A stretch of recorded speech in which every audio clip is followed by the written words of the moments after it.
आज आपलं रेस्टॉरंट बंद करायचा टाईम झाला तरी पण एक पण ऑर्डर मिळाली नाही. तेच बघत होतो तोपर्यंतच एक फोन आला स्विगीकडून. ती म्हणले, एक मुलगी बोलत होती समोरून. ती म्हणली की तुमच्या रेस्टॉरंटमध्ये फक्त तुम्ही मेनू कार्डच अपडेट केलं आहे. त्याच्यापुढे त्याचा फोटो, आयटम्सचे फोटो असे काहीच टाकलेले नाही आहेत. तरी ते अपडेट करा. तुमचं रेस्टॉरंट न्यू असल्यामुळे सर्च लिस्टमध्ये सगळ्यात शेवट येते. त्यामुळे तुम्ही त्यासाठी ॲडव्हर्टाइजमेंट करा आणि डिस्काउंट वगैरे लावा. ते म्हणत होते की 50% डिस्काउंट लावा. पण मी म्हणलं की आमचं हॉटेल विकायला होतं का? तर नंतर लक्षात आलं माझ्या की हॉटेल तर फेक आहे. त्याच्यामुळे शेवटी फायनल केलं की 40% डिस्काउंट. ते पण ₹180च्या पुढं ऑर्डर असेल तरच. आज बघू आपण की खोट्या रेस्टॉरंटला खरं कसं दाखवता येईल, ते ओरिजिनल कसं वाटेल.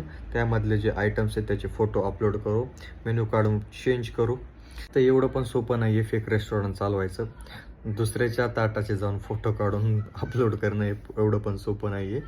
स्नॅप काढल्यासारखं वाटते ते, त्यामुळे थोडं अनकम्फर्टेबल फील होतं आहे. तरी पण कमवायचं आहे म्हणल्यावर काहीतरी येडेचाळे तर करावं लागतील.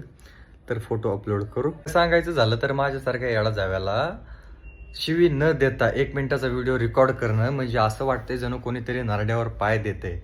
होत नाही रे, एक एक शिवी अशी आतून बाहेर निघायला तरच ती आहे, पण त्याला कंट्रोल करावं लागते. शिवी न देता बोलणं, चांगलं बोलणं हे आता विसरून गेलो रे.